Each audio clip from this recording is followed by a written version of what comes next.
ஆரோக்கியமும் அறுசுவையும் சங்கமிக்கும் மாபெரும் FMCG எக்ஸ்போ அண்ட் ஃபுட் பஜார் 2025 நாள் டிசம்பர் 26, 27 மற்றும் 28 தேதிகளில். இடம் சென்னை ட்ரேட் சென்டர், நந்தபாக்கம். அனைவரும் வருக. அனுமதி இலவசம். 100 நாள் வேலைவாய்ப்பு திட்டம் இது கடந்த 20 வருடங்களாக இந்தியாவில் இருக்குது. இப்போ அந்த 100 நாள் வேலைவாய்ப்பு திட்டத்தினுடைய பெயர்ல இருந்து மகாத்மா காந்தி அப்படிங்கிற பெயரை எடுத்துட்டாங்க அப்படின்னு சொல்லி தொடர்ந்து திமுகவும் காங்கிரசும் ரொம்ப பொங்கி எழுறாங்க. நம்முடைய முதலமைச்சர் மு.க. ஸ்டாலின் கூட ஐயோ மகாத்மா காந்தி பெயர் எடுத்துட்டாங்களேன்னு சொல்றாங்க. நான் என்ன கேட்கிறேன், திமுக 1967 இருந்து இது வரையிலும் 2025 வரையும் ஏதோ ஒரு வகையில தொடர்ந்து மத்தியில சரி மாநிலத்தில் சரி ஆட்சியில இருந்திருக்கிறாங்க. எத்தனை திட்டங்களுக்கு நீங்க மகாத்மா காந்தி பெயர் வச்சீங்க? தமிழ்நாட்டில் ஈவேரா, அண்ணாதுரை, கருணாநிதி இந்த பேர் தான் நீங்க வச்சீங்க. மகாத்மா காந்தி நீங்க என்னைக்காவது ஞாபகம் வச்சிருந்தீங்களா? இல்லையே. அப்புறம் இன்னைக்கு திடீர்னு உங்களுக்கு என்ன மகாத்மா காந்தியை பத்தி பேசுறீங்க? ஈவேரா அவர்களும் அண்ணாதுரை அவர்களும் மகாத்மா காந்தி குறித்து பேசுவதெல்லாம் எழுத்துல இருக்குது, திராவிடர் கழகம் போட்ட புக்கில் இருக்குது. புரிஞ்சுங்க. சும்மா தேவையில்லாத ஏதோ மகாத்மா காந்தி விஷயம் என்ன? 2005 கொண்டு வரப்பட்ட இந்த ஊரக வேலைவாய்ப்பு திட்டம், தேசிய ஊரக வேலைவாய்ப்பு திட்டம் 2009 தான் மகாத்மா காந்தி பேரை வைக்கிறீங்க. அப்ப அந்த 5 வருஷம் நீங்க மகாத்மா காந்தியை மறந்துட்டீங்களா? அப்ப திமுகவும் காங்கிரசும் 5 வருஷம் தேசிய ஊரக வேலைவாய்ப்பு திட்டத்தில் 5 வருஷம் காந்தியை மறந்துட்டீங்கன்னு சொன்னா ஒத்துப்பீங்களா?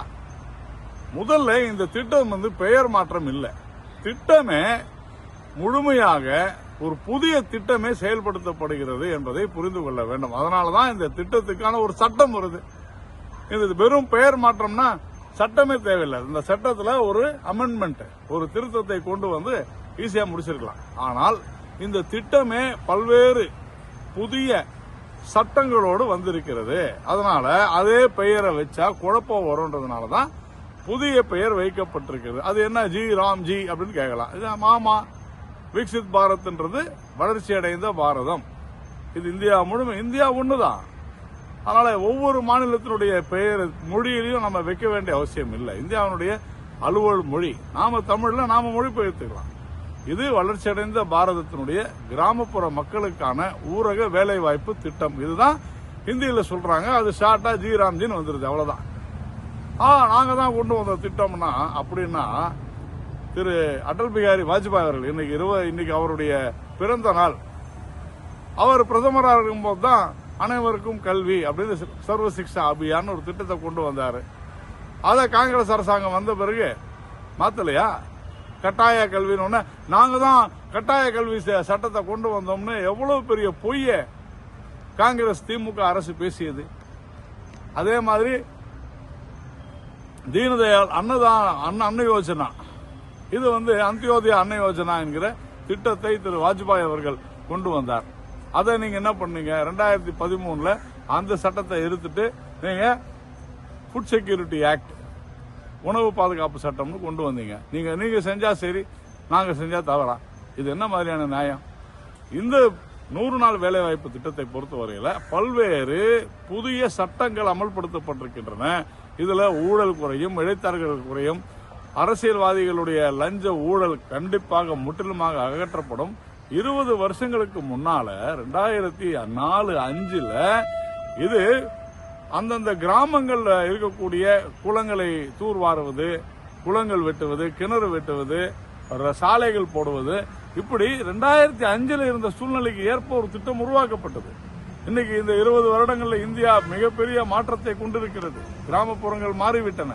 அப்போ அதனுடைய கட்டமைப்புகளை பெருக்குவதற்கான, மேம்படுத்துவதற்கான பல்வேறு வேலைகள் நடைபெற்று எல்லாம் ஒண்ணுக்கு ஒண்ணு லிங்க்டு. நீங்க விக்சித் பாரத், அதாவது வளர்ச்சி அடைந்த பாரதம் என்பதற்கு இன்னைக்கு லாஜிஸ்டிக்ஸ், கட்டி சக்தி மாதிரியான பல்வேறு திட்டங்கள், இந்த திட்டங்களுக்கான பல்வேறு வேலை வாய்ப்புகளை சேட்டலைட் மூலமாக கண்டறிந்து இன்னைக்கு அதை கொடுக்க போறாங்க. இப்படிப்பட்ட ஒரு அற்புதமான ஒரு திட்டத்தை செயல்படுத்தியிருக்கிறது.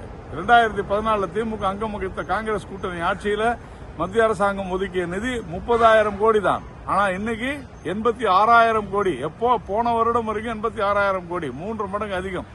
ஆனால் இன்றைக்கு இதே திட்டத்தில் புதிய திட்டத்தின்படி புதிய சட்டத்தை அடுத்து 1,51,000 கோடி. அதில் மத்திய அரசாங்கத்தினுடைய பங்கு 95,000 கோடி. கிட்டத்தட்ட 3 மடங்கு 4 மடங்கு அதிகமாக கொடுத்திருக்கிறது.